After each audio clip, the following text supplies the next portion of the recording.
Chapter 1 को हमने study कर लिया था, तो आज हम कुछ पास्ट पेपर को स्टडी करेंगे जो कि चैप्टर 1 से रेलिवेंट है। चैप्टर 1 से रेलिवेंट कौन कौन से क्वेश्चंस आपके एग्ज़ाम में आ सकते हैं, तो कुछ पास्ट पेपर्स मेरे पास मौजूद हैं। ये हमारे पास स्प्रिंग 2019 का पेपर है। इसमें अगर आप फर्स्ट क्वेश्चन चेक करो, explain the different types of function with some suitable examples, ये आपका फर्स्ट चैप्टर से बिलोंग कर रहा है। नेक्स्ट अगर आप चलते हो 2017 का पेपर है, इसमें भी फर्स्ट क्वेश्चन फर्स्ट चैप्टर से ही बिलोंग कर रहा है। Define a function with suitable examples, further आपको इनको ग्राफ भी करना है। उसके बाद नेक्स्ट पेपर अगर हम चेक करें, ये स्प्रिंग 2017 का है। फर्स्ट क्वेश्चन एग्जैक्टली उसी तरह है। फंक्शन और रिलेशन को आपने डिफ़र करना है, फर्दर आपने टू फंक्शंस को ग्राफ करना है। और जो नेक्स्ट पेपर है हमारे पास वो है 2018 का, तो इसमें आपने वेरिएबल्स, कांस्टेंट, पैरामीटर्स को डिफ़ाइन करना है, डिफ़र करना है और साथ में एग्जांपल्स भी चेक करनी है। सो ये जितने भी क्वेश्चंस हैं, यहाँ से हमें एक चीज़ का तो आइडिया होगा कि फ़र्स्ट क्वेश्चन जो हमारा होगा हम एक्सपेक्ट कर सकते हैं कि वो मे बी के चैप्टर 1 से ही रेलिवेंट हो।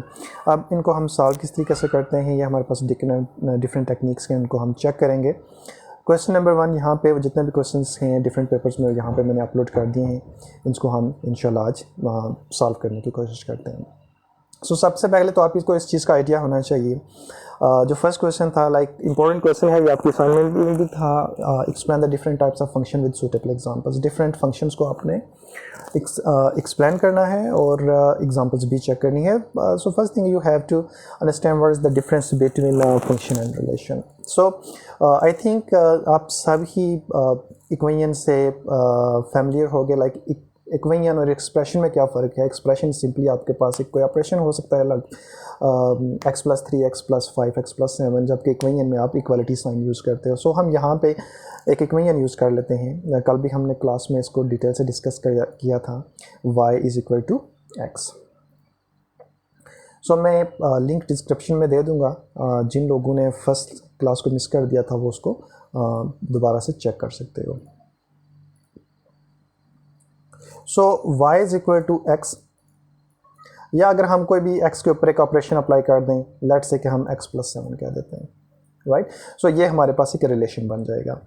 अब काफ़ी सारे स्टूडेंट्स उनको इस चीज़ का आइडिया होगा, या जो मैथ से थोड़ा बहुत भी इन टच रहे हैं, तो उन्होंने एक चीज़ स्टडी की होगी, लाइक f(x)=y, f(x)=y। सो मतलब ये इसको हम फर्दर कह देते हैं x+7, राइट। सो ये जो f है आपके पास, ये f, सो ये शो कर रहा है फंक्शन को। This one is a relation, this one is a function. So हम ये कह सकते हैं कि फर्स्ट इक्वेशन हमारे पास रिलेशन है, सेकंड इक्वेशन हमारे पास फंक्शन है। चूँकि हमें यहाँ पे गिवन है f(x) कि ये जो रिलेशन एग्जिस्ट कर रहा है, ये फंक्शन भी है। सो पहली चीज़ तो आपको इस चीज़ का आइडिया होना चाहिए कि हमारे पास जितने भी फंक्शन होते हैं, every function is a relation, but every relation is a not function. Relation जो होगा वो नेसेसरी नहीं है कि वो हमेशा फंक्शन भी हो। सो सबसे पहले हम इनको डिफाइन करते हैं कि रिलेशन है क्या। Relation is defined the collection of order pair. अब ऑर्डर पेयर क्या चीज़ है, फर्स्ट क्लास में हमने डिटेल से डिस्कस किया था ग्राफ को। लाइक ये हमारे पास कार्टेशियन प्लान है। अगर यहाँ पे मैं एक पॉइंट कंसीडर कर लूँ और अगर आपसे मैं ये कहूँ कि आप इसके कोऑर्डिनेट फाइंड करो, तो सिंपली आपने एक परपेंडिकुलर ड्रॉ करना है एक्स एक्सिस के ऊपर। लेट से कि ये एक्स एक्सिस को इंटरसेक्ट कर रही है एट पॉइंट ए। सिमिलर आपने इसी पॉइंट से सेकंड आपने परपेंडिकुलर ड्रॉ करना है वाई एक्सिस के ऊपर, एंड लेट से ये वाई एक्सिस को एट पॉइंट बी इंटरसेक्ट कर रही है। सो जो हमारे पास पॉइंट, कोई भी आप इसको अस्यूम करो, लेट से पॉइंट पी, इसके कोऑर्डिनेट एक्स वाई प्लेन के ऊपर हमेशा टू कोऑर्डिनेट्स आएंगे और वो होंगे आपके पास A and B. So A and B are known as order pair, ये इसके ऑर्डर पेयर हो जाएंगे। So which contains an object from one set to another set. So ये जो आपके पास है, this one is a relation. चूँकि ये आपके पास ऐसा सेट है कि यहाँ पे इनपुट भी एग्जिस्ट कर रही है, आउटपुट भी एग्जिस्ट कर रही है। सो ये आपके पास एक रिलेशन बन जाएगा। अब फंक्शन क्या है? Function is a relation. So function भी रिलेशन है that define the set of input to the set of output. जो इनपुट होगी वो आउटपुट को डिफाइन करेगी। कैसे डिफाइन करेगी आगे चल के हम डिटेल में डिस्कस करते हैं। Is called a function. In a function each input, this is a important point, each input in the x has exactly one output in the y. First coordinate जो यहाँ पे हमने लिया ये एक्स से बिलोंग करेगा और सेकंड कोऑर्डिनेट हमारा जो है ये वाई से बिलोंग करेगा। सो इसका कहने का मतलब ये है कि एक्स जो है वो for each value of x there exactly one value of y. अब यहाँ पे मेरे पास टू रिलेशंस हैं। अब हम चेक करेंगे कि टू रिलेशंस में से कौन सा फंक्शन है और कौन सा फंक्शन नहीं है। सो फर्स्ट वन, इसको हम चेक करें। हमारे पास ये डोमेन है, ये हमारे पास रेंज है। अब डोमेन और रेंज से क्या मतलब कि अगर आपके पास ऑर्डर पेयर आ जाता है, ऑर्डर पेयर यहाँ पे हमने ले लिया। सो यहाँ पे हमारे पास ऑर्डर पेयर क्या है, ए एंड बी। सो जितनी भी एक्स की वैल्यूज़ होंगी, जो फर्स्ट कोऑर्डिनेट होगा आपके पास वो डोमेन होगा, और जो सेकंड कोऑर्डिनेट होगा मतलब कि वाई वैल्यूज़ होंगी वो आपके पास रेंज होगी। अब हमारे पास ये डिफरेंट ऑर्डर पेयर्स हैं, A B, 5a and 8b। तो इसमें जो डोमेन क्या होगा आपके पास, फर्स्ट कोऑर्डिनेट 1 5 8, ये हमारे पास डोमेन है। सो हमने इसको यहाँ पे एक इलिप्स के अंदर लिख लिया। अब मेरे पास जो सेकंड रेंज है वो क्या है, b a b। सो यहाँ पे देखो अगर एक एलिमेंट रेंज के अंदर रिपीट हो रहा हो तो जब आप उसको फंक्शन और रिलेशन को डिफाइन करते हो, अगर एक एलिमेंट रिपीट हो रहा है तो फिर आप उसको 2 टाइम्स नहीं लेते, आप उसको 1 टाइम ही लेते हो। सो यहाँ पे मैंने b 1 टाइम ले लिया। अब देखो जो ऑर्डर पेयर हैं, फर्स्ट ऑर्डर पेयर जो है वो है 1 एंड b। सो मैंने यहाँ पे एक एरो लगा के ये बता दिया कि 1 का रिलेशन b के साथ है। इसी तरह आपके पास सेकंड जो ऑर्डर पेयर है वो है 5 एंड a। सो एक एरो से मैंने 5 और a को कनेक्ट कर दिया। थर्ड ऑर्डर पेयर में 8 और b है, तो 8 और b को मैंने एक एरो के साथ कनेक्ट कर लिया। सो हम यहाँ से क्या चीज़ चेक करते हैं, for each value of x is connected to one value of y। यानी कि x की जो भी वैल्यूज़ हैं वो y की एक वैल्यूज़ के साथ कनेक्ट हैं। Okay, so two different values of x y की सिंगल वैल्यू के साथ कनेक्ट हो सकती है, इससे फ़र्क नहीं पड़ता। लेकिन आपने जो चेक करना है वो ये है कि ईच वैल्यू ऑफ x की जो वैल्यू है वो y की एक वैल्यू से कनेक्ट लाजमी हो। So that is known as function. अब इसी तरह मेरे पास एक दूसरा रिलेशन है और इस रिलेशन में मेरे पास क्या है, जो ऑर्डर पेयर्स हैं 1b 5a 5c। इसी तरह मैंने 5 चूँकि रिपीट हो रहा है मैं उसको 1 टाइम लूँगा। सो 1 एंड 5 मैंने डोमेन में ले लिए। First elements are domain and the second elements are the range. So range को मैंने इनलिस्ट कर दिया सेकंड एलिप्स में। सो अब जब मैं कनेक्ट करूँगा, फर्स्ट ऑर्डर पेयर है मेरा 1b, 1 को मैंने b के साथ कनेक्ट कर दिया, 5 को मैंने a के साथ कनेक्ट कर दिया और 5 के साथ मैंने c को कनेक्ट कर दिया। But this relation is not a function. Reason क्या है, रीज़न इसकी ये है, there are 2 different y values for 1 value of x, right. So जब 1 वैल्यू ऑफ x के लिए 2 डिफरेंट y वैल्यूज़ एग्जिस्ट करें, relation is not a function. लेकिन for 2 different x values y की 1 वैल्यू आपके पास हो सकती है। फॉर एग्जांपल अगर इसको मैं मैथमेटिकली आपको समझा सकूं, मैं यहाँ पे एक रिलेशन ले लेता हूँ, क्वाड्रेटिक इक्वेशन का बेसिक रिलेशन पेरेंट फंक्शन में ले लेता हूँ, y is equal to x square. कल भी हमने इस चीज़ को स्टडी किया था। अब ये फंक्शन है कि नहीं है, obviously this is a function, right. अब इसका मतलब ये है कि यहाँ पे जो चीज़ हमारे पास आई है, 2 डिफरेंट x वैल्यूज़ के लिए y की सेम वैल्यू एग्जिस्ट करेगी। अब यहाँ पे मेरे पास फंक्शन है, जो रिलेशन है y is equal to x square. So x हम ऑलरेडी डिस्कस कर चुके हैं कि x की आप कोई भी वैल्यू एस्यूम कर सकते हो। फॉर एग्जांपल अगर मैं x की वैल्यू एस्यूम कर लेता हूँ -2 और ये x की वैल्यू आप यहाँ पे सब्स्टिट्यूट करते हो तो y की वैल्यू आ जाएगी +4, राइट। इसी तरह अगर आप x की वैल्यू लेते हो +2 और ये वैल्यू जब आप इसमें सब्स्टिट्यूट करोगे तो आपके पास रिजल्ट अगेन आएगा +4। सो इसका मतलब ये है कि 2 डिफरेंट x वैल्यूज़ के लिए y की सेम वैल्यू एग्जिस्ट कर रही है, राइट। सो फंक्शन में 2 डिफरेंट x वैल्यूज़ के लिए y की 1 वैल्यूज़ एग्जिस्ट कर सकती है। सो आपने चेक ये करना होता है कि बेसिकली आपका फोकस होना चाहिए डोमेन पे। फॉर ईच डोमेन जितनी भी वैल्यूज़ हैं, for each domain there should be 1 value in the range, right. So अब हम यहाँ पे अगर हम चेक करते हैं तो यहाँ पे केस, यहाँ पे सिनेरियो डिफरेंट है। यहाँ पे हमारा डोमेन में मतलब कि x की सिंगल वैल्यू के लिए y की 2 डिफरेंट वैल्यूज़ एग्जिस्ट कर रही हैं। सो इस केस में ये याद रखिएगा आप कि अगर 2 डिफरेंट y वैल्यू एग्जिस्ट करें सेम वैल्यू ऑफ x तो वो रिलेशन फंक्शन नहीं होगा। कल भी हमने इस चीज़ को डिस्कस किया था कि अगर आपके पास लीनियर इक्वेशन है like y is equal to x, so इसका ग्राफ आपके पास बनेगा स्ट्रेट लाइन। सो ये स्ट्रेट लाइन आपके पास यू भी हो सकती है, ये स्ट्रेट लाइन यू भी हो सकती है, एट्सेट्रा। इसी तरह आपके पास फंक्शन हो y is equal to x square, so इसका ग्राफ आपके पास बनेगा पैराबोलिक कर्व। ये पैराबोलिक कर्व इसकी ओपनिंग अपवर्ड भी हो सकती है, डाउनवर्ड भी हो सकती है, राइट साइड पे भी हो सकती है और लेफ्ट साइड पे भी हो सकती है। इसी तरह जो आपका पास क्यूबिक फंक्शन होगा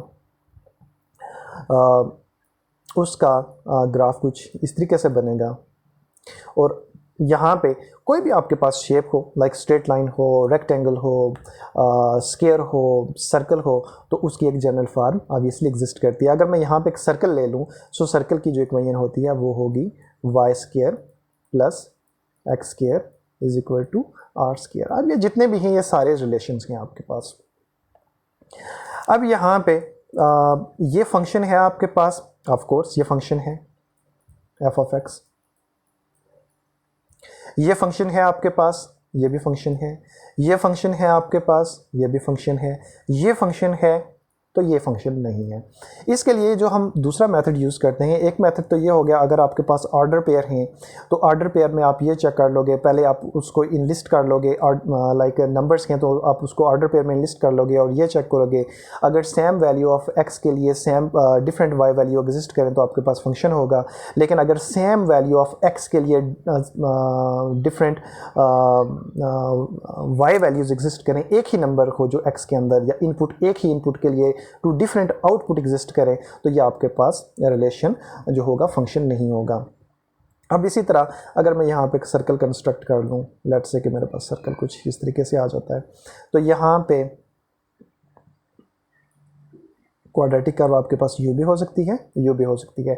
अब ये जो आपके पास कर्व है, ये जो 4 कर्व्स हैं आपके पास क्वाड्रेटिक, इनके लिए जो रिलेशंस होंगे ये डिफरेंट होंगे, राइट। सो जो हमारे पास सेकंड मेथड है आइडेंटिफाई करने का कि हमारे पास रिलेशन फंक्शन है या नहीं है, उसके लिए हम करते हैं वर्टिकल लाइन टेस्ट। सो आपने करना क्या है, जितने भी आपके पास ग्राफ्स हैं उनके ऊपर आपने स्ट्रेट वर्टिकल लाइन ड्रा करनी है, और अगर स्ट्रेट वर्टिकल लाइन एक ही फिगर के ऊपर 2 डिफरेंट पॉइंट को इंटरसेक्ट करे, सो दैट मीन कि वो जो रिलेशन होगा वो जस्ट रिलेशन होगा, फंक्शन नहीं होगा। मतलब कि लेट्स से कि ये मेरे पास एक लाइन है, आप इस लाइन के ऊपर कहीं भी स्ट्रेट वर्टिकल लाइन ड्रा कर सकते हो। मैं यहाँ पे स्ट्रेट वर्टिकल लाइन ड्रा कर सकता हूँ, यहाँ पे कर सकता हूँ, यहाँ पे कर सकता हूँ। तो ये मैं नोटिस करता हूँ कि जितने भी स्ट्रेट वर्टिकल लाइन्स हैं ये इस ग्राफ को सिंगल पॉइंट पे इंटरसेक्ट कर रही हैं, सो ये रिलेशन मेरे पास फंक्शन होगा। इसी तरह अगर मेरे पास फर्स्ट एंड सेकंड ये 2 पैराबोलिक कर्व्स हैं, यहाँ पे इनफैक्ट ये जो पैराबोलिक कर्व्स होंगी ये जो लाइंस होती हैं, ये वाली जो लाइंस होंगी ये एग्जैक्टली स्ट्रेट नहीं होती। अगर आप इसका ग्राफ पेपर के ऊपर ग्राफ ड्रा करोगे तो ये कुछ इस तरीके से होती हैं, ये इस तरीके से एग्जैक्टली स्ट्रेट नहीं होती। एनीवे, अगर आप यहाँ पे स्ट्रेट वर्टिकल लाइन अप्लाई करते हो या ड्रा करते हो तो हम इस चीज़ को नोटिस करते हैं, ये स्ट्रेट वर्टिकल लाइन, ये स्ट्रेट वर्टिकल लाइन, ये जितनी भी स्ट्रेट वर्टिकल लाइन हैं ये इन फिगर्स को एक ही पॉइंट के ऊपर इंटरसेक्ट करती हैं, सो ये भी रिलेशन होंगे। लेकिन अगर आपके पास ये रिलेशन हो, अगर आपके पास ऐसी इक्वेशन हो जिसमें क्वाड्रेटिक कर्व आपकी कुछ इस तरीके से बनेगी, और यहाँ पे अगर आप एक स्ट्रेट वर्टिकल लाइन ड्रा करते हो तो हम ये नोटिस करते हैं कि ये स्ट्रेट वर्टिकल लाइन इस ग्राफ को इस पॉइंट पे भी इंटरसेक्ट कर रही है और इस पॉइंट पे भी इंटरसेक्ट कर रही है, तो ये रिलेशन फंक्शन नहीं होगा। इसी तरह ये रिलेशन भी फंक्शन नहीं होगा। अगर आप यहाँ पे इस कर्व के ऊपर क्यूबिक फंक्शन है जो यहाँ पे कहीं पे भी स्ट्रेट लाइन ड्रा करते हो, स्ट्रेट वर्टिकल लाइन, तो ये आपके पास फंक्शन होगा, क्योंकि ये जो आपके पास स्ट्रेट लाइन है ये किसी भी पॉइंट के ऊपर कर्व पे एक ही पॉइंट के ऊपर उस कर्व को इंटरसेक्ट कर रही है। लेकिन अगर आप सर्कल की बात करते हो, यहाँ पे आप स्ट्रेट वर्टिकल लाइन ड्रा करते हो, तो एक ये जो स्ट्रेट वर्टिकल लाइन है हम नोटिस करते हैं ये इस फिगर को यहाँ पे भी इंटरसेक्ट कर रही है और यहाँ पे भी इंटरसेक्ट कर रही है, सो ये रिलेशन अब फंक्शन नहीं होगा। अब यहाँ पे हमारे पास डिफरेंट फंक्शंस, उसको हम चेक करते हैं। हमारे पास यहाँ से आप नोट कर लीजिएगा, अगर आपने नोट्स बनाने हैं तो यहाँ से आप इसको चेक कर सकते हो। बहरहाल मैं लिंक के डिस्क्रिप्शन में, वीडियो के डिस्क्रिप्शन में यहाँ पे मैं आपको एक लिंक दे दूँगा, वहाँ से आप इस वेबसाइट को ओपन कर सकते हो। अब जो हमारे पास फर्स्ट टाइप है वो है 1-to-1 फंक्शन। सो 1-to-1 फंक्शन से क्या मतलब कि ये हमारे पास एक इनपुट है और ये हमारे पास आउटपुट है। देखो, इनपुट और आउटपुट का मतलब ये है कि जो आउटपुट आएगी वो डिफरेंट ऑपरेशंस के बाद आपके पास आएगी। यहाँ पे तो हम generally B1, B2, B3, B4 elements consider कर लिए ना, लेकिन ये जो एलिमेंट्स होंगे ये आफ्टर सम ऑपरेशंस आपके पास यहाँ पे आएंगे।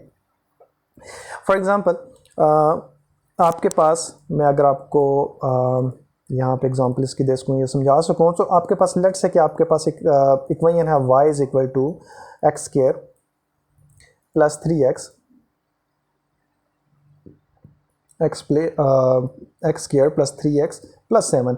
सो यहाँ पे x तो आपके पास इनपुट है, x की आप कोई भी वैल्यू ले सकते हो। सो यहाँ पे सिमिलर जो आपके पास a है इसको आप x एस्यूम कर लो, ये कोई भी रैंडम वैल्यूज़ हैं जो आपने एस्यूम कर ली हैं। सिमिलर ये जो आपके पास आउटपुट्स आई हैं, ये आउटपुट्स कहाँ पे आई हैं?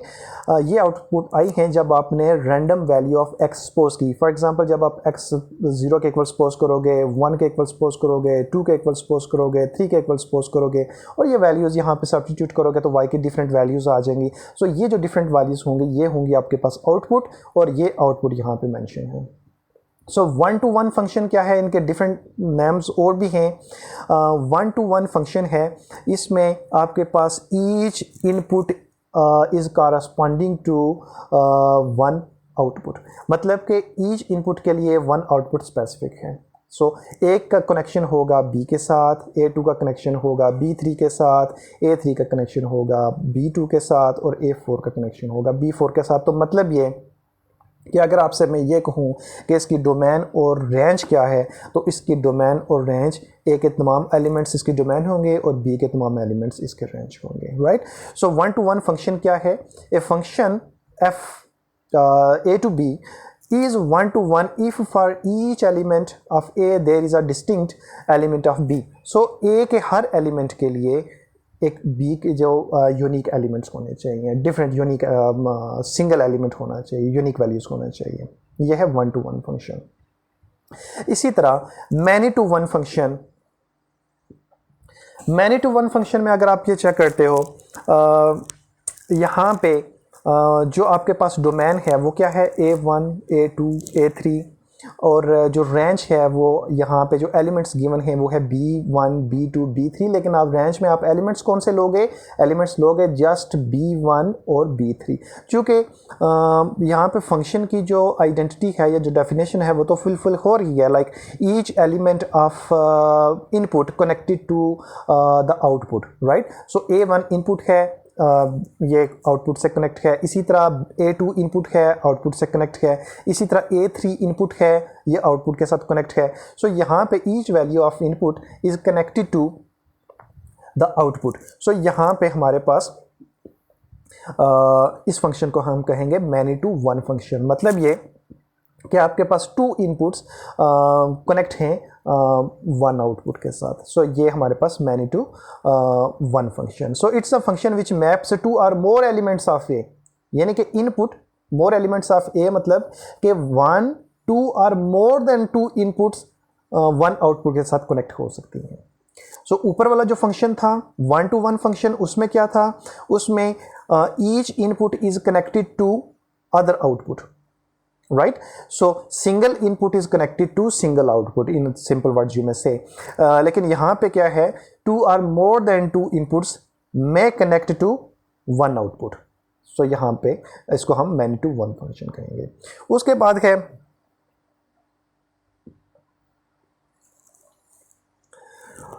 onto function। if there exists a function for which every element of set B is a pre-image in a set A is to onto function।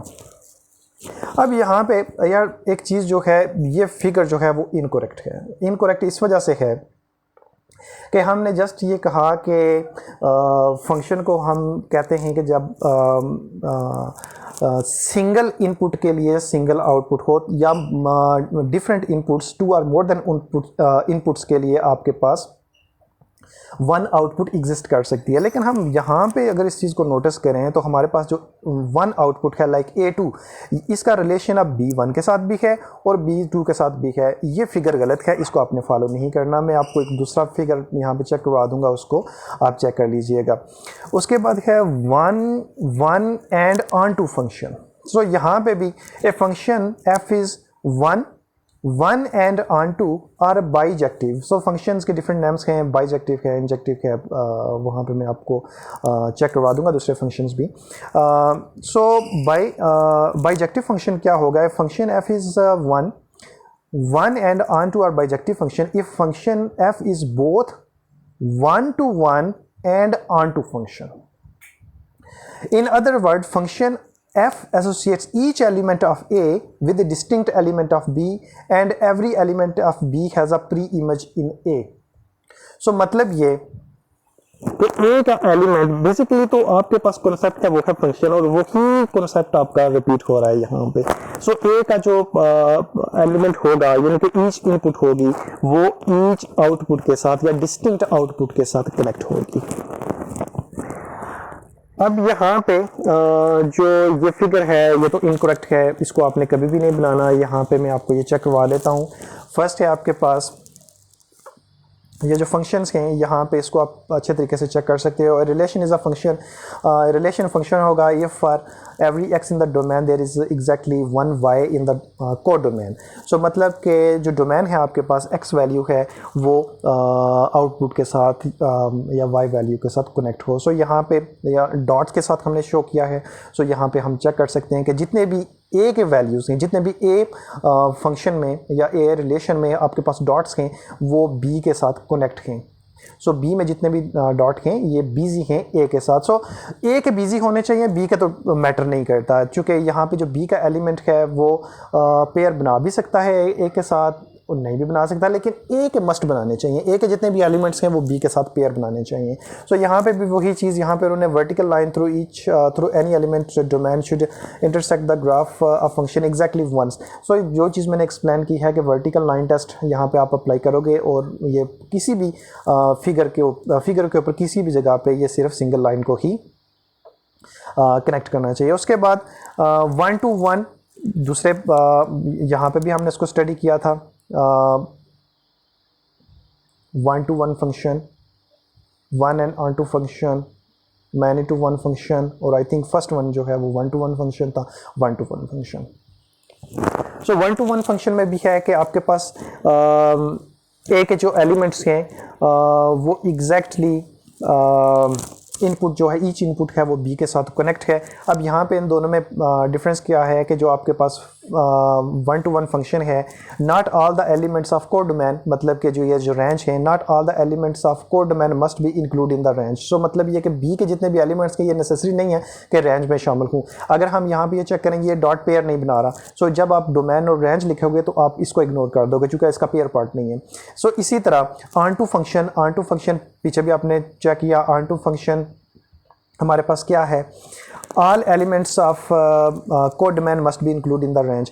On to function में ये होगा, इंजेक्टिव में जो था उसमें जो आपके पास रेंज थी ये नेसेसरी नहीं है कि रेंज के सारे एलिमेंट्स आप या कोड डोमेन के सारे एलिमेंट्स आप कंसीडर करो या उसको रेंज में कंसीडर करो। लेकिन यहाँ पे जो सब्जेक्टिव फंक्शन है या ऑन टू फंक्शन है, इसमें जो रेंज के जितने भी एलिमेंट्स होते हैं उसको आपने कंसीडर करना होता है। सो यहाँ पे ये मैनी टू वन फंक्शन भी आप इसको कह सकते हो, सब्जेक्टिव फंक्शन भी कह सकते हो, ऑन टू फंक्शन भी कह सकते हो। यहाँ पे देखो आपके x के टू एलिमेंट्स जो हैं वो y के सिंगल एलिमेंट के साथ कनेक्ट हैं। सो इसी तरह अब यहाँ पे bijective function, onto one function, so यहाँ पे भी क्या है कि all the elements of codomain must be include in the range. इसमें भी ऐसे ही होगा कि एलिमेंट जितने भी हैं रेंज के या आउटपुट के सॉरी जितने भी एलिमेंट्स हैं वो आप रेंज में कंसीडर करोगे। और इसमें होगा क्या कि फर्स्ट एलिमेंट जो है वो सेकंड एलिमेंट के इक्वल है। सो ये तो हो गया हमारे पास डिफरेंट फंक्शंस, आप यहाँ से चेक कर लीजिएगा। इसके अलावा और भी हमारे पास फंक्शंस होते हैं, यहाँ पे मैंने उसको मेंशन किया, लाइक यहाँ पे आपके पास क्वाड्रेटिक फंक्शन है, यहाँ पे आपके पास क्यूबिक फंक्शन है, और नेक्स्ट आपके पास लॉगरिथमिक फंक्शंस होते हैं। सो ये डिटेल, इतनी डिटेल काफ़ी है I think 15 to 16 marks out of 20 से लेने के लिए। अब हम आगे चलते हैं। नेक्स्ट जो क्वेश्चन था वो ये था,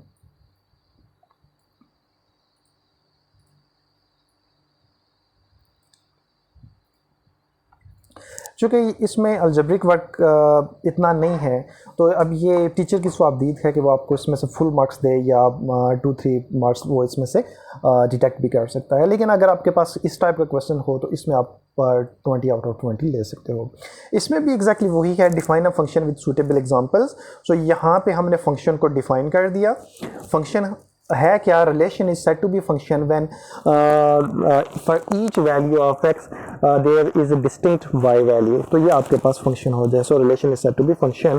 फर्दर आप इसमें से ऐड कर सकते हो, every function is a relation but every relation is a not function. और यहाँ पे आप फर्दर इसकी कुछ एग्जांपल दे सकते हो, या सर्कल बना के भी एग्जांपल दे सकते हो, या ये इक्वेशन बना के भी एग्जांपल दे सकते हो। अगर आपने एग्जांपल देनी है तो इसमें आप एक क्वाड्रेटिक फंक्शन की एग्जांपल ऐड कर दो और एक आप सर्कल की एग्जांपल इसमें से ऐड कर दो, ताकि टीचर को आइडिया हो जाए कि आपको फंक्शन और नॉन फंक्शन के बारे में अच्छे तरीके से आइडिया है। अब यहाँ पे आल्सो ग्राफ द फंक्शन। अब हमारे पास यहाँ पे 2 फंक्शंस गिवन हैं, हमने इनको ग्राफ भी करना है। सो ग्राफ करने के हमारे पास डिफरेंट मेथड्स हो सकते हैं। तो हमारे पास लीनियर है, सो लीनियर को हम ग्राफ कर सकते हैं डिफरेंट मेथड से।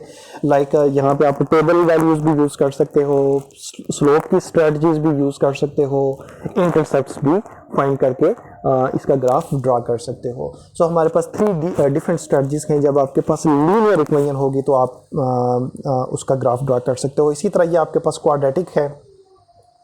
सो क्वाड्रेटिक में भी आप इंटरसेप्ट्स फाइंड करके इसका ग्राफ ड्रा कर सकते हो। इसका फिर आपको एक्सट्रीम पॉइंट, मैक्सिमा या मिनिमा, मैक्सिमम पॉइंट या मिनिमम पॉइंट फाइंड करना पड़ेगा। सो इसके लिए भी डिफरेंट स्ट्रेटजीज हैं जिसकी मदद से आप ग्राफ ड्रा कर सकते हो। फॉर एग्जांपल यहाँ पे मैंने आपको बताया था कि y इज इक्वल टू, अगर आपके पास कर्व हो सकती है, अपवर्ड भी उसकी ओपनिंग हो सकती है और कर्व की डाउनवर्ड ओपनिंग भी हो सकती है। सो अपवर्ड ओपनिंग कब होगी, सबसे पहले तो आपने चेक करना है इसकी जो जनरल फॉर्म होगी, जनरल फॉर्म होगी y is equal to ax² plus bx plus c, right. So यहाँ पे आपके पास ये वेरिएबल टर्म है, ये वेरिएबल टर्म है, और c जो है ये आपके पास कांस्टेंट है। सो आपने चेक करना है लीडिंग टर्म। सो लीडिंग टर्म कौन सी है, x²। सो हाईएस्ट एक्सपोनेंट वाली टर्म लीडिंग होगी, और ये नेसेसरी नहीं है कि आपको फर्स्ट पोजीशन पे गिवन हो, ये आपको सेकंड पोजीशन या थर्ड पोजीशन पे भी गिवन हो सकती है। लाइक ये क्वेश्चन आपके पास कुछ इस तरीके से भी हो सकता है, 5x - 2 - x²। सो इसमें मैं अगर आपसे ये पूछूं कि लीडिंग टर्म कौन सी होगी, तो लीडिंग टर्म हमेशा होगी हाईएस्ट एक्सपोनेंट वाली। सो लीडिंग टर्म आपके पास x² ही रहेगी। सो जो आपके पास हाईएस्ट एक्सपोनेंट वाली टर्म है, मतलब कि लीडिंग टर्म, उसके साथ अगर कोई एफिशिएंट पॉजिटिव गिवन हो तो इसकी ओपनिंग अपवर्ड होगी। अगर मैं आपसे ये कहूँ कि आप इन दोनों को इक्वेशंस को कंपेयर करो और मुझे बताओ कि a b c की वैल्यूज़ यहाँ पे क्या है, तो आपने x² की टर्म के साथ कनेक्ट करनी है। सो यहाँ पे हम नोटिस करते हैं जब हम इन टर्म्स को कंपेयर करेंगे तो a की वैल्यू मेरे पास यहाँ से आ जाएगी। ये चूँकि नेगेटिव है, सो -1 नहीं, मैंने आपको बताया था कि ये -1 एग्जिस्ट करेगी। बेसिकली 1 चूँकि मल्टीप्लिकेटिव आइडेंटिटी है और ये कहीं भी इसको मेंशन करना ज़रूरी नहीं होता। सो ये नेगेटिव तो मल्टीप्लाई सिंपल तो कोई सेंस नहीं बनता, तो मतलब ये कि ये -1 x² के साथ मल्टीप्लाई हो रहा है। सो a की वैल्यू आ जाएगी आपके पास -1। इसी तरह अगर आप x की टर्म को कंपेयर करोगे तो b की टर्म आ जाएगी आपके पास +5, और c जो कांस्टेंट है इसकी आ जाएगी आपके पास -2।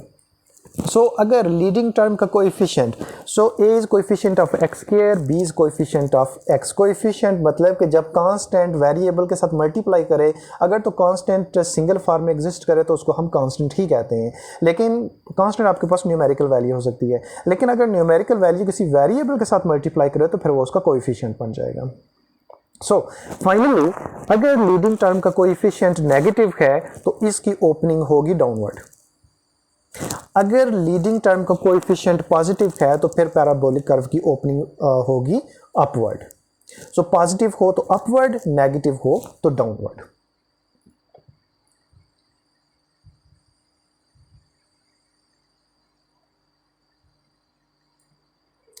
सो अगर मैं ये कहूं कि इसका ग्राफ कैसे बनेगा, सिंपल, इसका ग्राफ आप मुझे कह सकते हैं उसका ग्राफ कुछ इस तरीके से बनेगा। इसकी ओपनिंग जो होगी पैराबोलिक कर्व की वो डाउनवर्ड होगी because of this negative coefficient. अच्छा, पहले हम सॉल्व करते हैं लीनियर इक्वेशन को। सो लीनियर इक्वेशन को जस्ट मैंने आपको बताया है कि डिफरेंट स्ट्रेटजीज हम यूज़ कर सकते हैं। नंबर 1 हम टेबल मेथड यूज़ कर सकते हैं। नंबर 2 हम स्लोप यूज़ कर सकते हैं। नंबर 3 हम इंटरसेप्ट्स फाइंड कर सकते हैं ग्राफ ड्रा करने के लिए। और इंटरसेप्ट मैंने आपको बताया था कि क्या चीज़ है। Intercept basically exactly x axis और वाई एक्सिस के ऊपर वो पॉइंट है जहाँ से आपकी स्ट्रेट लाइन या कोई भी ग्राफ इंटरसेक्ट करे या उसको कट करे। फॉर एग्जांपल अगर मैं कार्टेशियन प्लान ड्रा करूँ, सो यहाँ पे मैं ये वाला ग्राफ ड्रा करूँ तो यहाँ पे मेरे पास कौन सा इंटरसेप्ट है, ग्राफ चेक करो। ये ग्राफ जो पैराबोलिक कर्व है ये सिर्फ वाई एक्सिस को इस पॉइंट पे इंटरसेक्ट कर रहा है तो ये मेरे पास वाई इंटरसेप्ट हो जाएगा, राइट। सो यहाँ पे एक्स इंटरसेप्ट एग्जिस्ट नहीं करेगा क्योंकि ये जो ग्राफ है ये एक्स एक्सिस को किसी भी पॉइंट पे कट नहीं कर रहा। इसी तरह अगर मैं कुछ इस तरीके से ग्राफ ड्रा करूँ, तो यहाँ पे मेरे पास एक्स इंटरसेप्ट भी हैं और वाई इंटरसेप्ट भी हैं। ये एक्स एक्सिस, ये ग्राफ जो मेरा है एक्स एक्सिस को इन 2 पॉइंट्स पे इंटरसेक्ट कर रहा है। सो ये मेरे पास एक्स इंटरसेप्ट्स और ये मेरे पास वाई इंटरसेप्ट हो जाएगा। सो इंटरसेप्ट बेसिकली आपके पास एक्स एक्सिस और वाई एक्सिस के ऊपर वो पॉइंट्स हैं जहाँ से आपका ग्राफ गुजरता है या कट करता है एक्सिस को। अब मेरे पास है लाइक लीनियर इक्वेशन। सो 3 डिफरेंट स्ट्रेटजीज हैं इनका ग्राफ ड्रा करने का। आपके पास डिमांड कर्व हो, सप्लाई कर्व हो, नेशनल इनकम मॉडल हो या कोई भी ऐसी इक्वेशन जिसमें एक्सपोनेंट 1 हो तो वो लीनियर होगा, उसका ग्राफ हमेशा स्ट्रेट लाइन बनेगा। और अगर आपको इस पॉइंट की समझ आ गई जो कि मैं आपको अभी बताने वाला हूं तो आप किसी भी इक्वेशन का ग्राफ इजीली ड्रा कर सकते हो। सो नंबर 1 जो फर्स्ट मेथड है हमारे पास वो है table method. So table values. So पहले हम टेबल वैल्यूज यूज करेंगे और हम ग्राफ ड्रा करेंगे। Method number 1। सो टेबल बनाने के लिए 2 कॉलम्स ले लो आप। सो यहाँ पे आपका x होगा और यहाँ पे आपके पास y होगा और y की वैल्यूज कहाँ से आएंगी, जो कि आपको ये रिलेशन गिवन है 8 + 3x। और इसमें एक बहुत ही इंपॉर्टेंट बात याद रखें, जब भी आपने स्ट्रेट लाइन ड्रा करनी हो, सो स्ट्रेट लाइन ड्रा करने के लिए आपको हमेशा 2 पॉइंट्स चाहिए होते हैं। फॉर एग्जांपल अगर सिंपल आप 2x की वैल्यूज़ ले लेते हो, कोई भी 2 वैल्यूज़ ले लो, तो आप इजीली उस इक्वेशन का ग्राफ ड्रा कर सकते हो, right. Okay, so for example अगर मैं यहाँ पे लेता हूँ x is independent variable remember, और इसकी आप कोई भी वैल्यू एस्यूम कर सकते हो। अगर मैं इसमें x एस्यूम कर लूँ 0, राइट, x की वैल्यू 0 हो तो y की वैल्यू मेरे पास क्या आएगी, y की वैल्यू आपकी इस रिलेशन से आएगी। सो 0 आप सब्स्टिट्यूट करो इस रिलेशन में 8 + 3x और चेक करो कि y की वैल्यू क्या निकल रही है। सो सब्स्टिट्यूट करते हैं 8 + 3, x चूँकि 0 हमने कंसीडर किया है, सो ये 0 यहाँ पर सब्स्टिट्यूट करो। सो 0 × 3 इज़ 0 ऑफ कोर्स, + 8 = 8। सो अगर हम x की वैल्यू 0 सब्स्टिट्यूट करेंगे तो y की वैल्यू हमारे पास 8 आ जाएगी। सो ये हमारे पास फर्स्ट ऑर्डर पेयर बन गया। अगर आप एक सेकंड वैल्यू x की अस्यूम करते हो, लेट्स से 1, अब ये 1 एग्जैक्टली इसी तरह यहाँ पे सब्स्टिट्यूट करते हो तो y की वैल्यू क्या निकलेगी। सो इंस्टेड ऑफ 0 यू में substitute x = 1, so 1 × 3 is 3 + 8 11। So y की वैल्यू आपके पास निकल आएगी 11। सो इसी तरह अब अगर आपने इसका ग्राफ ड्रा करना है ना, तो ये वाली 2 वैल्यूज़ आपके लिए इनफ हैं। सो यहाँ पे आप इसका ग्राफ ड्रा कर सकते हो। सो इसको मैं रिमूव करता हूँ। अब यहाँ पे मैं इसका एक्सिस ड्रा करता हूँ। लेट्स से ये मेरे पास एक्स एक्सिस है, ये मेरे पास वाई एक्सिस है। अगर ये ग्राफ्स की आपको समझ नहीं है तो ये आप मुझे बताएंगे, मैं आपको डिटेल से इसको बता दूंगा। सो ग्राफ पे जो मोस्ट इंपॉर्टेंट चीज़ है वो ये है कि आप स्केल कैसे कंसीडर करते हो, right. So scale sometime you know कि आपके पास बहुत ही बिगर वैल्यूज़ होती हैं, समटाइम बहुत ही स्मॉलर वैल्यूज़ होती हैं, तो आपके पास स्केल जो होगा वो आप कैसे आपने सेलेक्ट करना है इसका आइडिया होना चाहिए आपको। एनीवे, सो यहाँ पर मेरे पास एक्स की वैल्यू क्या है, ये मेरे पास एक्स एक्सिस है, ये मेरे पास वाई एक्सिस है। यहाँ पे मैं स्केल मेंशन कर लेता हूँ, चूँकि एक्स की वैल्यू स्मॉलर हैं। सो हमेशा बेसिकली कार्टेशियन प्लान तो आपका यूँ स्टार्ट होता है, और जो ये आपके पास पॉजिटिव एक्स एक्सिस, ये आपके पास नेगेटिव एक्स एक्सिस, ये आपके पास पॉजिटिव वाई, और ये आपके पास नेगेटिव वाई। सो जहाँ पे एक्सिस एक दूसरे को इंटरसेक्ट करते हैं, इसको हम कहते हैं पॉइंट ऑफ ओरिजिन। सो यहाँ पे वैल्यू होती है 0 on either side, right. So यहाँ पे आप करोगे 1 2 3 एटसेट्रा, -1 -2 -3 अपवर्ड, +1 हम लेते हैं एज अ कन्वेंशन, +1 +2 +3, और डाउनवर्ड हम -1 -2 और -3 लेते हैं। So let's start. सो ये मेरे पास 1 है, यहाँ पे मैंने स्केल कंसीडर कर लिया। सो ये मेरे पास 0 है, यहाँ पे मेरा स्केल है 1। सो नेक्स्ट आपका स्केल आपका यूनिफॉर्म होना चाहिए। ये मेरे पास आ गया 2, नेक्स्ट मेरे पास आ गया 3, नेक्स्ट मेरे पास आ गया 4। ये फ्री हैंड डायग्राम है, लेकिन जब आप इसको ग्राफ पेपर के ऊपर कंस्ट्रक्ट करोगे तो आपके पास एग्जैक्टली 100% परफेक्ट ग्राफ बनेगा। अब y की वैल्यूज़ क्या हैं, y की वैल्यूज़ चेक करो, ये स्लाइटली बिगर वैल्यूज़ हैं। सो आप यहाँ पे 2 का स्केल भी कंसीडर कर सकते हो, आप यहाँ पे 3 का स्केल भी कंसीडर कर सकते हो, 4 का भी कर सकते हो। लेट्स से कि मैं यहाँ पे 3 का स्केल कंसीडर करता हूँ, right. So first value start हुई 0 से, अब यहाँ पे वैल्यू है 3, अब नेक्स्ट वैल्यू है 6, नेक्स्ट वैल्यू है मेरे पास 9, नेक्स्ट वैल्यू है मेरे पास 12 एंड सो ऑन, राइट। अब ये जो पॉइंट्स हैं, इन पॉइंट को आपने मेंशन करना है ग्राफ के ऊपर। सो देखो, जब आपके पास x 0 था, सो y की वैल्यू क्या आई आपके पास, y की वैल्यू आई 8। सो x 0 और y 8 कहाँ पे होगा, y 8 समवेयर यहां पे होगा।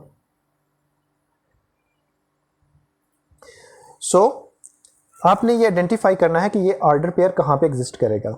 सो x 0 एग्जैक्टली y एक्सिस के ऊपर होगा, क्योंकि ये इंटरसेप्ट है, और ये कहाँ पे होगा, जहाँ पे y की वैल्यू 8 है। y की वैल्यू 8 कहाँ पे है, ये somewhere here. So y is 8 somewhere here, right.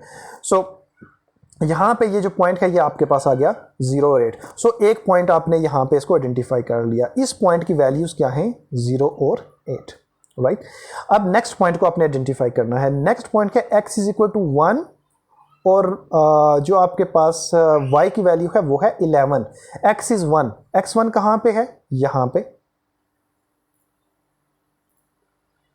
x1 कहाँ, यहाँ पे 1 है, और y11 कहाँ पे है, ये यहाँ पे कहीं पे y11 होगा। तो आपने करना क्या है, यहाँ से एक straight vertical line upward draw करनी है, और इसी तरह जो y11 है यहाँ से आपने एक स्ट्रेट हॉरिजॉन्टल लाइन ड्रा करनी है, और चेक करो कि दोनों लाइनें कहाँ पे एक दूसरे को इंटरसेक्ट कर रही हैं। So the intersection point is the required point, right. So ये वो वाला पॉइंट है जहाँ पे x की वैल्यू 1 है और y की वैल्यू 11 है, राइट। सो मैंने जस्ट आपको बताया था कि जब ये आपने एक स्ट्रेट लाइन ड्रा करनी हो, सो स्ट्रेट लाइन ड्रा करने के लिए आपके पास 2 पॉइंट्स इनफ होते हैं। अब मेरे पास 2 पॉइंट्स आ गए, आपने करना क्या है, आपने यहाँ पे रूलर रखना है, और इन 2 पॉइंट्स को स्ट्रेट लाइन के साथ आपने ज्वाइन कर देना है। सो मेरा जो ग्राफ होगा, मेरा ग्राफ कुछ इस तरीके से बनेगा।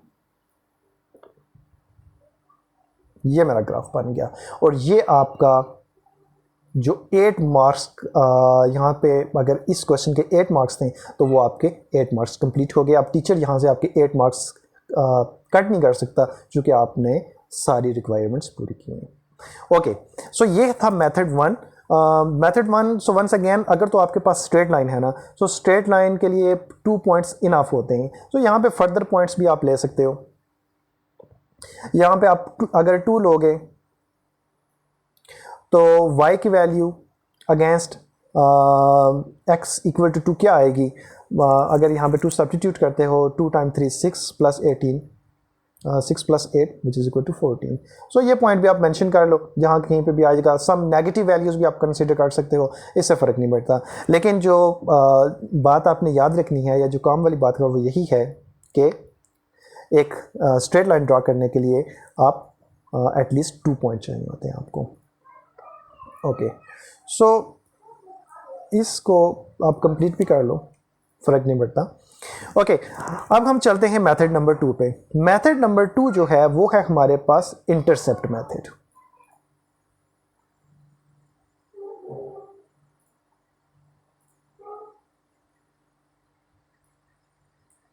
Method 2 intercepts.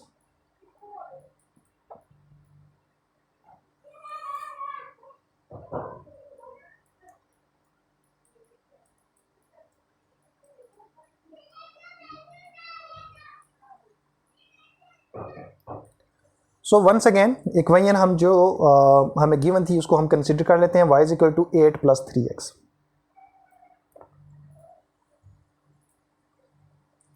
So y is equal to 8 + 3x। ये जो आपके पास आ रहा है ये because of nets slow net है, इस वजह से। इंटरसेप्ट जो आपने फाइंड करना है, इंटरसेप्ट है क्या बेसिकली, कल भी मैंने शायद ब्रीफली डिस्कस किया था। इंटरसेप्ट है आपके पास एक्स एक्सिस और वाई एक्सिस के ऊपर एग्जैक्टली वो पॉइंट। जस्ट भी हमने इसको डिस्कस किया है कि अगर आपके पास एक ग्राफ है, अगर मैं कुछ इस तरीके से ग्राफ ड्रा कर लेता हूँ तो ये मेरे पास जो पॉइंट है ये वाई एक्सिस के ऊपर होगा, सो मैं इसको वाई इंटरसेप्ट कहूँगा। अब ये जो पॉइंट है ये एक्स एक्सिस के ऊपर होगा, मैं इसको एक्स इंटरसेप्ट कहूँगा। सो इंटरसेप्ट के एक्सिस के ऊपर एग्जैक्टली पॉइंट जहाँ से आपका जो ग्राफ है वो क्रॉस करता है एक्सिस को। ओके, अब यहाँ पे 2 इम्पॉर्टेंट पॉइंट्स हैं जो कि आपने उनको अंडरस्टैंड करना है। वो इम्पॉर्टेंट पॉइंट्स ये हैं, फॉर एग्ज़ाम्पल यहाँ पे ये पॉइंट ऑफ ओरिजिन है। अगर मैं यहाँ पे एक स्केल कंसिडर करता हूँ 1 2 3 4 5, या अगर आप मुझे एक सेकंड दो तो मैं यहाँ पे ग्राफ डाउनलोड कर लूँ ताकि आपको इसका आइडिया एग्जैक्टली क्लियर हो जाए। Just give me a second.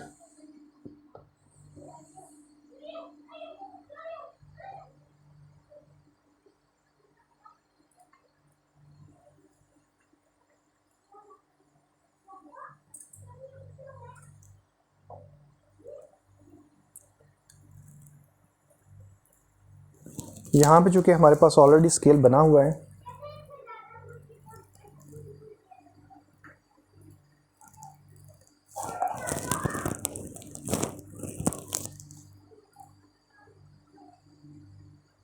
अच्छा नेट स्लो है, इसको रहने देते हैं। अगर आप कहोगे तो मैं बाद में किसी और वीडियो में इसको मैं एक्सप्लेन कर दूंगा।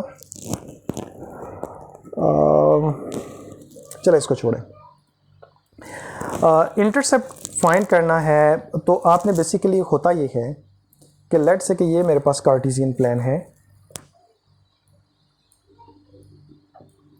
सो this is the point of origin. If I consider a scale like 1 2 3 4 5 6 7, further on a positive side, positive y-axis 1 2 3 4 5 6 and so on, -1 -2 so on, similar.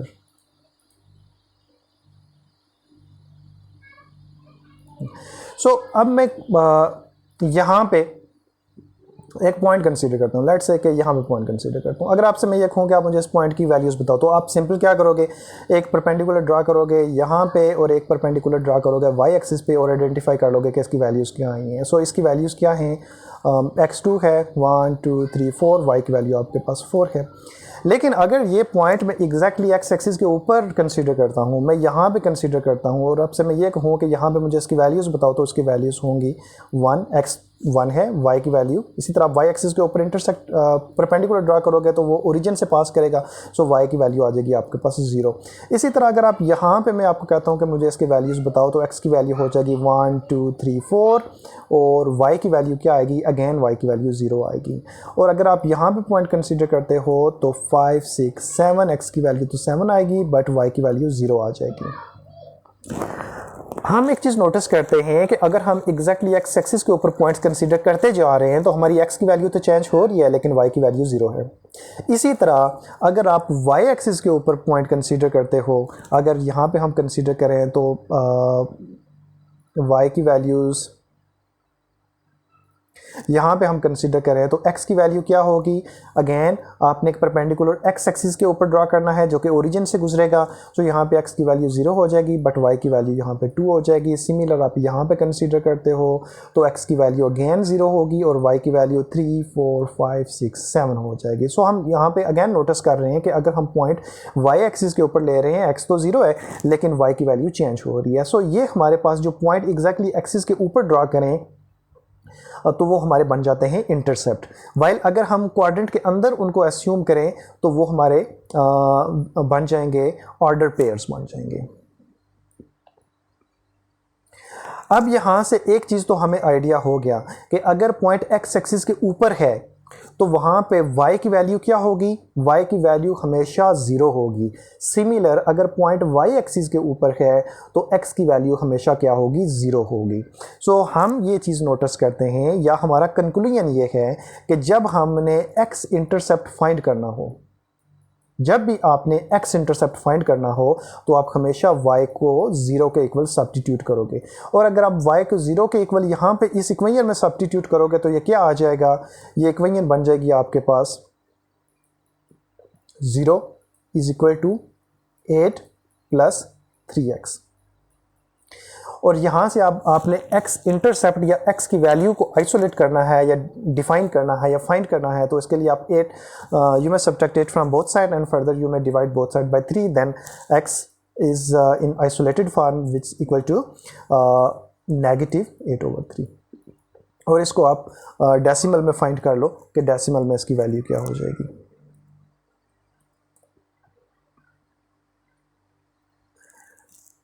So 8 divided by 3, so decimal में इसकी value आ जाएगी 2.6 repeating, 2.6 repeating. इसी तरह अगर आपने y intercept find करना है, सो y intercept find करने के लिए हमने ये नोटिस किया था कि y एक्सिस के ऊपर हम कोई भी पॉइंट लें तो उसमें हमेशा x 0 होगा। सो y इंटरसेप्ट फाइंड करने के लिए आप हमेशा x सब्स्टिट्यूट करोगे इक्वल टू 0। सो जब आप x सब्स्टिट्यूट करोगे 0 इनटू दिस इक्वेशन तो आपके पास ये इक्वेशन क्या बनेगी, y is equal to 8 plus 3 times 0. So 0 times 3 obviously it's 0. So 0 plus 8 finally y is equal to 8. So ये अब आपके पास आ गए इंटरसेप्ट्स।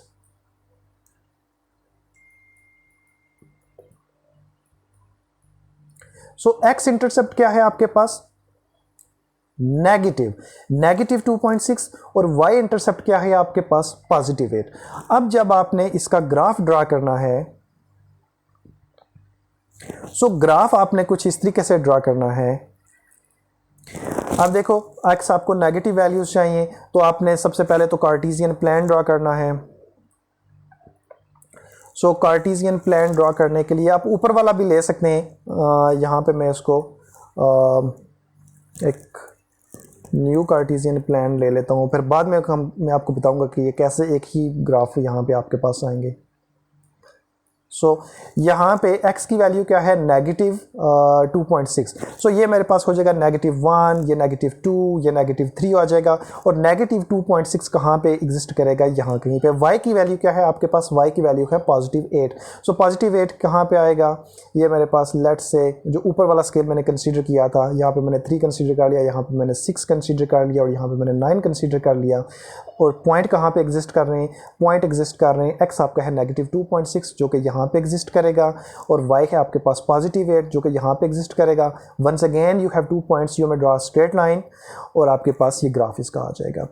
जब हम इनको स्ट्रेट लाइन के साथ यहाँ से ज्वाइन करेंगे तो ये एग्जैक्टली वही ग्राफ आएगा जो कि आपने ऊपर दूसरे मेथड से इसको फाइंड किया था या ड्रॉ किया था, राइट। सो ये हो गया हमारा method number 2 which is intercepts.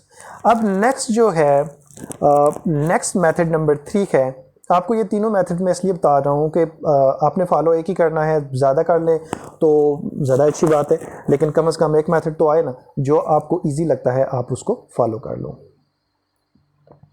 Method number 3 जो है वो है हमारा स्लोप इंटरसेप्ट।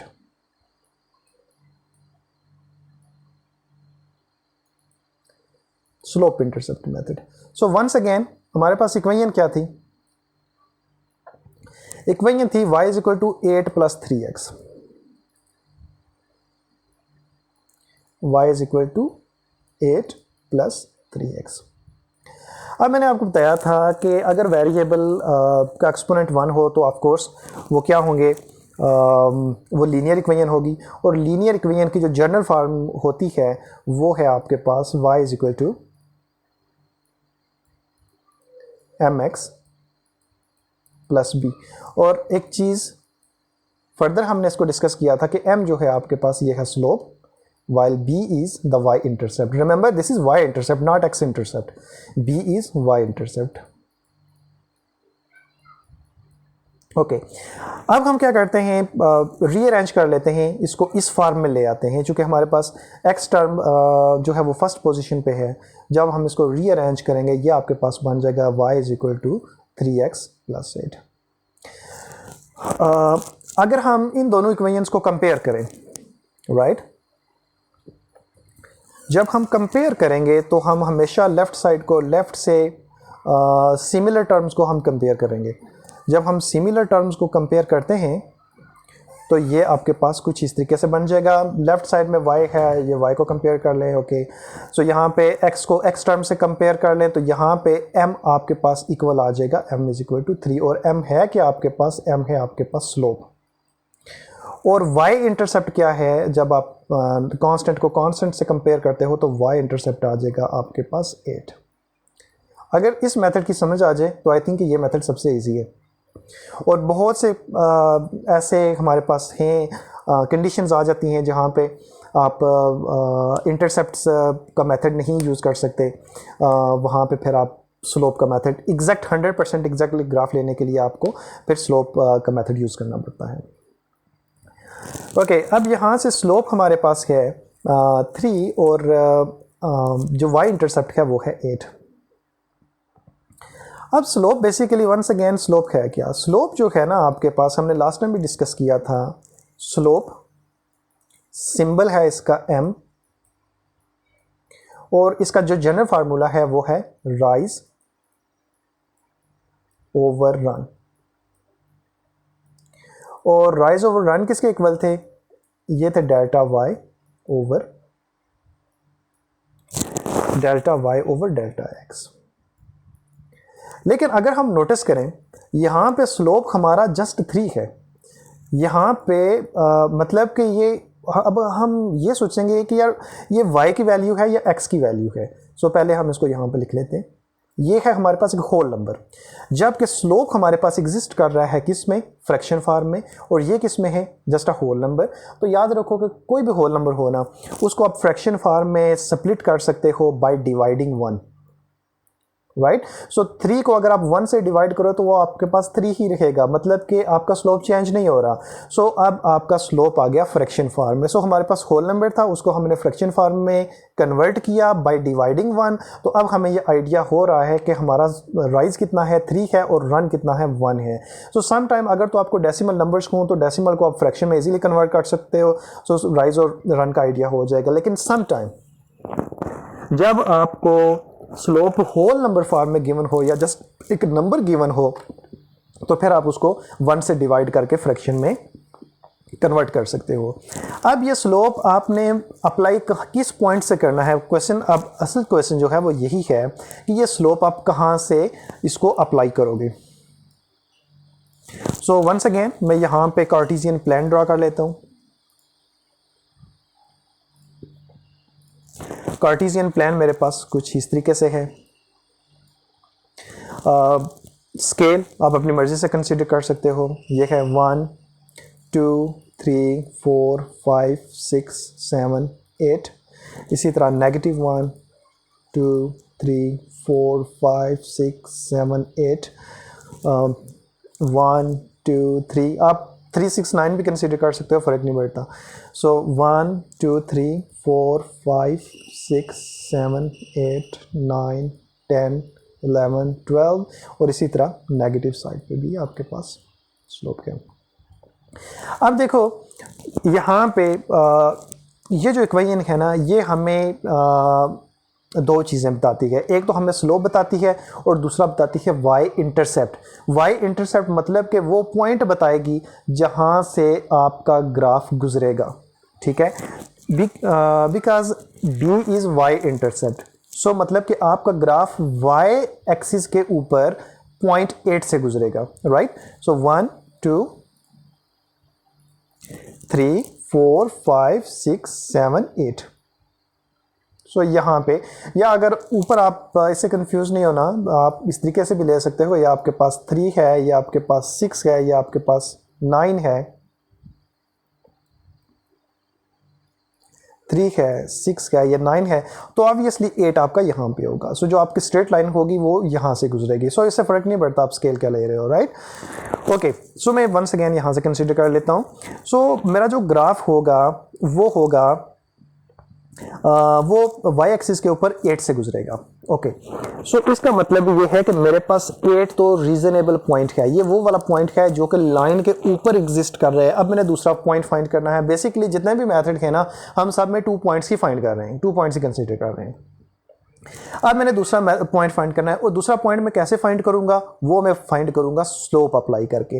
बिकॉज स्लोप जो है ना, ये है आपके पास पॉजिटिव। सो याद रखिए कि अगर आप अपवर्ड जाते हो तो वाई डायरेक्शन पॉजिटिव होती है, अगर आप राइट साइड पे जाते हो तो एक्स डायरेक्शन पॉजिटिव होगी। इसी तरह अगर आप डाउनवर्ड डायरेक्शन में जाते हो तो वाई डायरेक्शन नेगेटिव होगी, और अगर आप लेफ्ट साइड पे जाते हो तो आपके पास एक्स डायरेक्शन नेगेटिव होगी।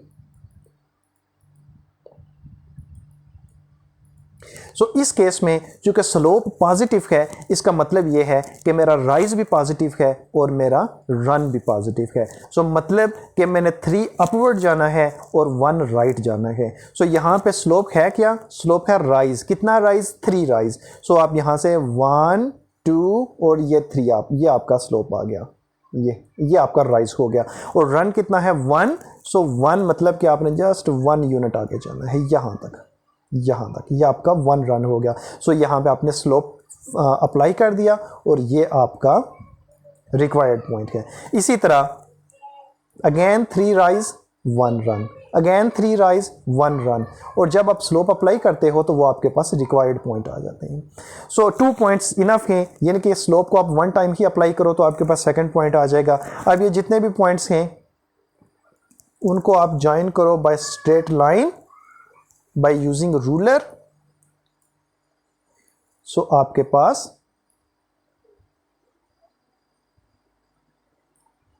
वो ही एग्जैक्टली ग्राफ बनेगा जो कि ऊपर बनाया था। यहां से इसे कंफ्यूज नहीं होना, क्योंकि ये स्केल, चूंकि यहाँ पे आप गैप हमने चूंकि थोड़ा सा डिफरेंट एज्यूम कर लिया था, लेकिन अगर आप एक ही स्केल के ऊपर बनाओगे या ग्राफ पेपर अगर आप डाउनलोड करके यही टेक्निक्स बनाओगे तो आप नोटिस करोगे कि आपकी जो लाइन है वो एक ही यानी कि एक दूसरे को ओवरलैप कर रही है, राइट। सो ये एग्जैक्टली ये 3 डिफरेंट मेथड्स हैं एक ग्राफ को कंस्ट्रक्ट करने के। सो ये था हमारे पास कि आपके पास लीनियर इक्वेशन हो, उसको आप कैसे ग्राफिकली ड्रा कर सकते हो। अगर आपके पास डिमांड कर्व हो, सप्लाई कर्व हो, नेशनल इनकम हो, या कोई भी और लीनियर इक्वेशन हो, तो आप ये 3 मेथड जो हैं, इनमें से जो मेथड भी आपको इजी लगता है वो आप यूज़ करो और वहाँ पे उसका ग्राफ ड्रा कर लो। आज के लिए इतना ही। नेक्स्ट क्लास में मैं आपको बताऊँगा कि जो आपके पास क्वाड्रेटिक इक्वेशन है उसका ग्राफ आप किस तरीके से डिफाइन करोगे, उसको कैसे ड्रा करोगे, कौन कौन से फैक्टर इन्वॉल्व होते हैं, एक क्वाड्रेटिक इक्वेशन को सॉल्व करने के डिफरेंट मेथड क्या हैं। किसी क्वेश्चन की समझ ना आई हो कमेंट सेक्शन में पूछ लो। इस आर्टिकल में या जो पिछला आर्टिकल है उसका लिंक मैं डिस्क्रिप्शन में दे दूंगा, वहाँ से आप चेक कर लीजिएगा। और अगर कोई भी क्वेश्चन, वैसे तो हम सारे इसको सॉल्व करेंगे, लेकिन अगर आप पहले समझना चाहते हो तो आप मुझे बता दीजिएगा, मैं आपको पहले समझा दूँगा। ओके, अपना ख्याल रखिएगा। अल्लाह हाफिज़।